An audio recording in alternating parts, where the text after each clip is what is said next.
هذا القرآن أنا رجيم بسم الله الرحمن الرحيم الحمد لله رب العالمين والصلاة والسلام على النبي الكريم سبحانك اللهم لا علم لنا إلا ما علمتنا إنك أنت العليم الحكيم السلام عليكم ورحمة الله وبركاته أخوانا cewa Zainab ta zama hafiza ta alƙur'ani mai girma babu shakka wannan rana tana da muhimmanci ƙwarai da gaske musamman gare ni muhimmancin wannan rana shi yasa na yi squeezing na baro gida na zo don in sadu da yan uwa don mai taru mai addu'a da godiya Allah ga wannan baiwa da ya yi mamu wanda idan ba da haɗin kan ko ba kuma ba yadda za a yi a cimma nasarar abin da ya tara mu a wannan wuri don ba za a zo a taru ana wa'azi ba ya zama kamar ana gini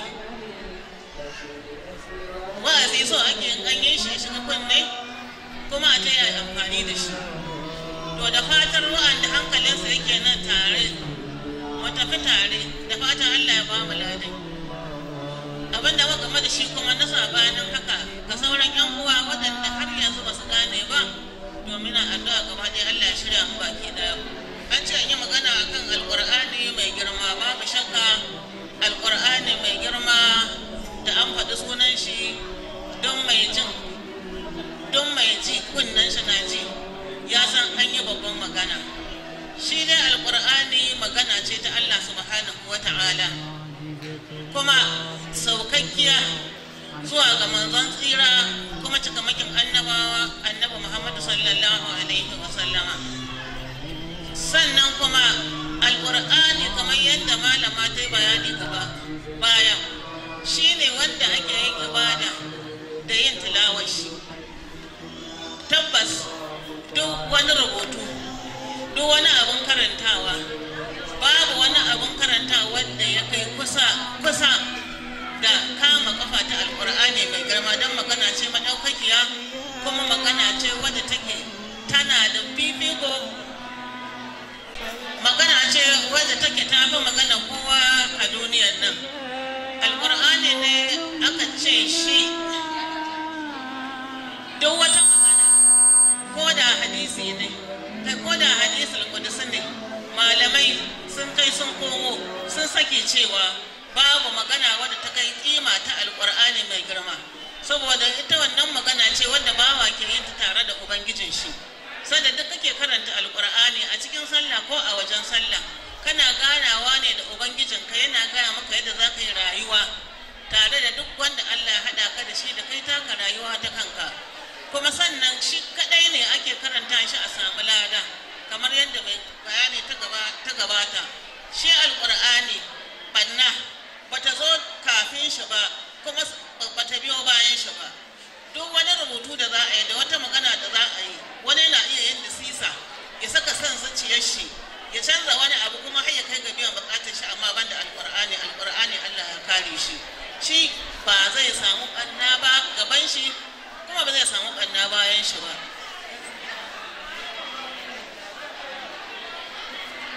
Allah ya sauke Allah ya shirya mu kuma sannan annabi sallallahu alaihi wa sallama ta bakin dan Mas'ud Abdullahi dan Mas'ud Allah ya kara mai yarda yana cewa su don mutanen da suke na alqur'ani ne ma'ana makaranta qur'ani masu aiki da alqur'ani to su mutane ne na Allah kuma zaɓaɓɓu ne Allah ya zaɓe su suna cikin zaɓaɓɓun bayan shi mai ceto ne ranar lahira yana zuwa ya nemi ceton wanda duk ya bashi gaskiya ya karanta shi ya aiki da shi zai nemi mai ceton shi a wurin Allah subhanahu wa ta'ala sannan kuma shi alqur'ani duk abin da zaki faɗi a kan shi inda zaki amfani da kalma ta alqur'ani to kin faɗi gaskiya duk wanda zai yi magana da alqur'ani tabbas ya faɗi gaskiya haka ne aka samu wata baiwa Allah ta zama cewa ita duk magana da za a yi da ita ba da amsa sai da alkur'ani don kada ta yi ƙarya sannan kuma aka ce wanda duk ya riko da alkur'ani ya zama cewa kana tafiyar da rayuwar gwargwadon iko ta hanyar da alkur'ani ya shinhiɗa maka mai da bautuwa ran lahira, kai ne ubangiji subhanahu wata'ala zai sa ka cikin mutanen shi. sannan kuma shi alqur'ani da Allah subhanahu wata'ala ya sauka mu da shi, mu karanta shi, mu bi dokokin da aka shinhida mu na rayuwar mu ciki, sannan kuma mu nemi lafiya a cikin shi. Dan cuta ta duniya wadda ta samu bawa, to insha Allah in dai zai daure da alqur'ani kuma ya amfane da ayoyin Allah yadda ya kamata tare da ban gaskiya,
fatihati.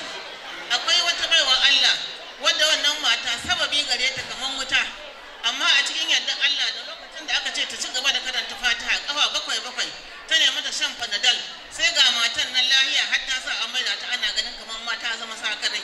Saboda haka wanda bai yarda da alqur'ani babu shakka ya yi kamu da abin da yake mai katangar karfe, kuma ya yi riko da abin da yake mai fishe shi. Sannan kuma kamar yadda aka ce ana so duk wanda zai karanta alqur'ani ga wanda Allah ya ba alqur'ani an sanya mashi sharuɗa nabi na ladubba in za a yi tilawar shi ya zama cewa ana tafiya a kansu. Saboda da yawa muke karanta alqur'ani sai kuma mu dawo muna zagin kanmu a cikin alqur'ani. Shi yasa aka ce duk wanda ke karatun alqur'ani ko kuma duk musulmi ya kokari ga ya fahimci wani abu daga larabci, saboda dan kai ya zama gafalalle a cikin tilawar shi. So da yawa za ka iska mutum yana tilawa alqur'ani amma bai aiki da alqur'anin nan. To kuma kana karanta alqur'ani ka san da ayoyin Allah amma kuma baka san me suke faɗi ba, da haka za ka yi ta kwaba shirme ba ka iya aikin da shi. Dan saboda wani malami yana cewa ya za ka iya ka gane cewa ka zagi kanka a cikin alqur'ani lokacin da kake karanta shi da zama cewa ka san cewa nan an hana nan an ce ayi, kuma kana aiki la'anatullahi alal kazibin. Tsinuwan Allah da karanta ayar la'anatullahi alal zalimin da hankalin ka kwance ko kuma ya hadda su kuma kuna cikin kokarin rike shi, to ku yi ba ragomi da akala suka mashi dogon igiya da haka sai kuna ta karatu ta hannun harshen larabci dan wannan hadda al'umma an fara da kuna karantawa kuna sanin me kuke faɗi.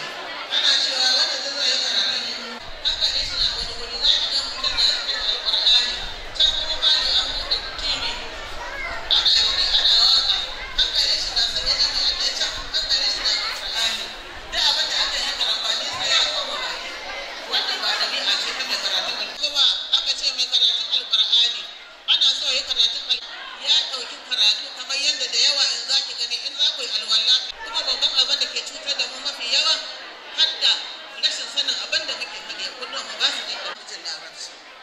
To man iya karatun qur'ani mun san sallar raka'a kaza ce sai mu yi ta yi, amma ku shuɗi da roman da ke cikin karatun alqur'ani wallahi da muna jin abin da alqur'ani ke ga mu ba mu sha'awar jin kowace magana ba alqur'ani ba, da ba wani abu.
والذين كفروا بالله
karanta mana abin da Allah subhanahu ta'ala ya hore masa da karatun alqur'ani. Sunan shi Abdulrazak Abubakar Ibrahim, ɗalibi ne a Alƙalam University. Saboda wannan da jiya zai ce gida, amma da yanzu za a yi wannan abun ya ce zai zo kawai, muka ce to shi kenan ya zo. Insha Allah za mu karanta masa daga cikin suratul Isra'i inda Allah subhanahu ta'ala yake cewa inna hadal Qur'an malam a'udhu billahi minash shaitanir rajim. Bismillahir rahmanir rahim.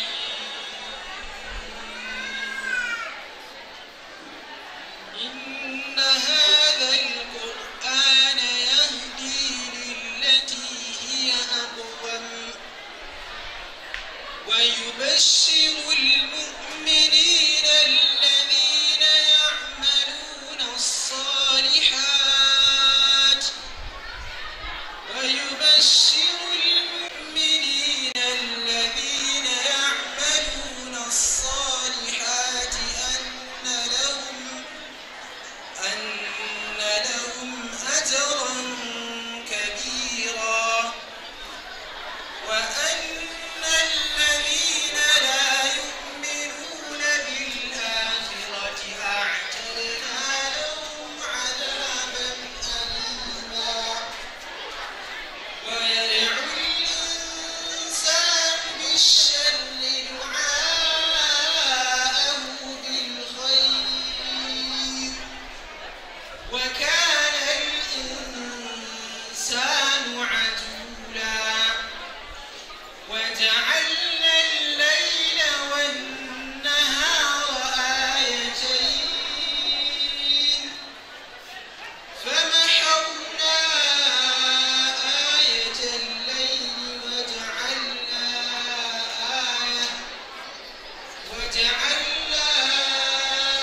آية النهار مبصرة لتبتغوا فضلا من ربكم ولتعلموا عدد السنين والحساب وكل شيء فصلناه تفصيلا. صدق الله العظيم. أجيتو هامس بريكا ko a gayyato wani cikin dai mawaƙan nan shine abin da muka sani, amma insha Allah wannan alheri da dakta ta shuka insha Allah ba wannan bane na farko ba wannan bane na ƙarshe. Na tabbata wasu da dama sun gani su ma za su tunan cewa ya kamata yanzu in za a yi hidima ta biki a gayyato makaranta alƙur'ani su karanta saboda ni a samu natsuwa kuma a samu lada. Muna godiya ga ita dakta, Allah subhanahu ta'ala ya sanya ma wannan aure da kuma ita ɗaliba da ta kasa alƙur'ani, Allah subhanahu ta'ala ya sanya albarka a ciki. Subhanakallahumma wa bihamdika nashhadu an la ilaha illallah wa nastaghfiruka wa natubu ilayk. Na'am.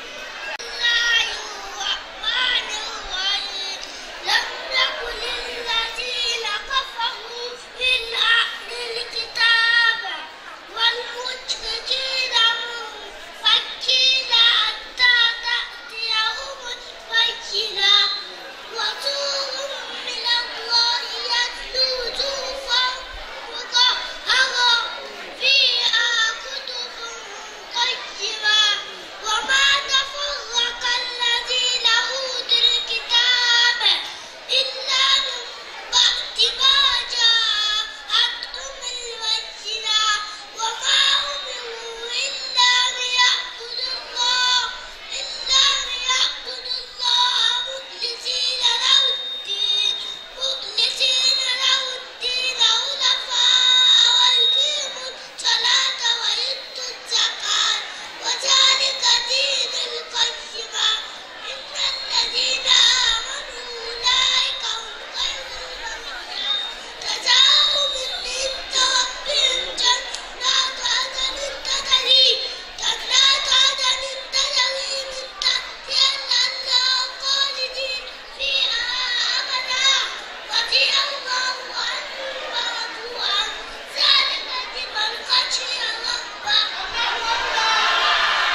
Islamic Media ya sunnanta bashi kyautar 1,500, wata mata ma ta aiko masa da 1,000, wata ta aiko da 500. Ya sunanka? To Allah ya masa albarka. Ana ce mashi Ashek. Kuma ni za ku karanta? To Bismillahir Rahmanir Rahim. والسماء والطارق أعوذ بالله من الشيطان الرجيم بسم الله الرحمن الرحيم والسماء والطارق وما أدراك ما الطارق النجم الثاقب إن كل نفس لما عليها حافظ فلينظر الإنسان مما خلق خلق من ماء دافق. بارك الله فيك. Shi kuma ga ya inji gaske yar ado ya ce a baki. To sai رحيم أما يتساءلون عن النبأ العظيم الذي هم فيه مختلفون كلا سيعلمون ثم كلا سيعلمون ألم نجعل الأرض مهادا والجبال أوتادا za a yi. Kowa ya ga namun daji kuma ya karatu a ina duk za a gaya mu. Insha Allah. Saboda haka Hajiya mun kammala sai sai kuma an da yi ne ta iya suna tafiya. Salamu ala Rasulillahi sallallahu alaihi wa sallam. Alhamdulillahi ala kulli shay'in. Assalamu alaikum wa rahmatullahi ta'ala wa barakatuhu ƴan uwana.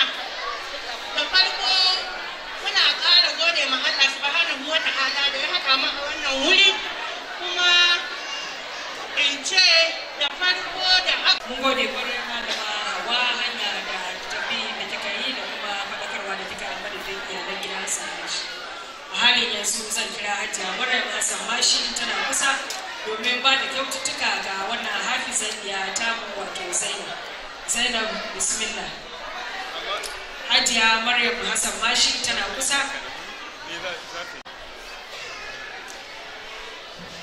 Akwai Adana da akwai Usaini Mashi, Maryam Usaini Mashi, akwai Khadija Muktar.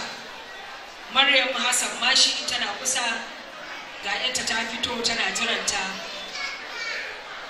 Malam a halin yanzu yarinyar da kuke gani a gabanku wato Zainab Maji hafizan mu ce ta Alƙur'ani mai tsarki wanda domin ta ne muka taru a wannan ɗaki mai albarka domin ta murna da ta iyayen ta murna da fatan alkhairi ko muna miki kyakkyawar addu'a yara da muka lissafo to bismillah lafiya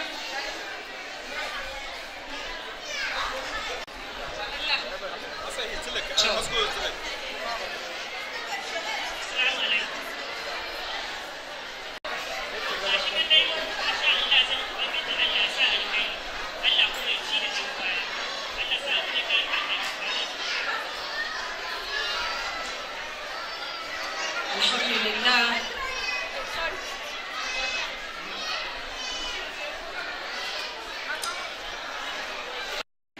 Da ta haddace alkur'ani mai girma muna roƙon Allah madaukakin sarki ya sa mu cikin ceton alkur'ani yawmul qiyamati.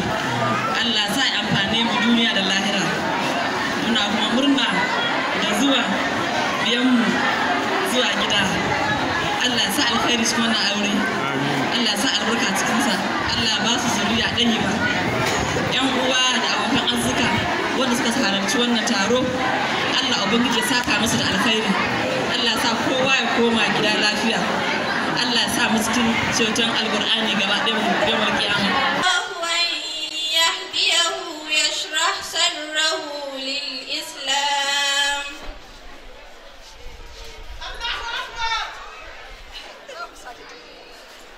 ومن يرد أن يضله يجعل صدره ضيقا حرجا كأنما يصعد في السماء كذلك يجعل الله الرجس على الذين لا يؤمنون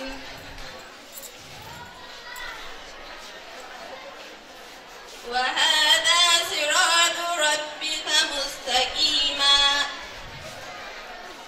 قد فصلنا الآيات لقوم يذكرون لهم دار السلام عند ربهم وهو وليهم بما كانوا يعملون ويوم يحشرهم جميعا يا معشر الجن قد استكثرتم من الإنس. barakallahu fik, Allah ya saka maki da alkhairi. Wannan hamda da kika yi muna fatan Allah subhanahu ta'ala ya sa ta zama mai ceto ga iyayenki kuma ta zamto mai ceto ga sauran ƴan uwa ma waɗanda za su biyo baya. Shi manya-manyan limamai na duniya ya zo ya yi shekara sama da 30 yana jin sallah a masallacin Annabi sallallahu alaihi wasallam, amma rana ɗaya ya zo suratul fatiha yayye ya karanta ta, duk da ana mai buɗe ana tuna mai jibu. Dan haka wannan yana daga cikin mu'jizar alqur'ani mai girma. Muna fatan Allah subhanahu ta'ala ya ma wannan karatu na wannan hafiza albarka, sannan kuma muna fatan sauran iyaye za su ba alqur'ani muhimmanci. Shi alqur'ani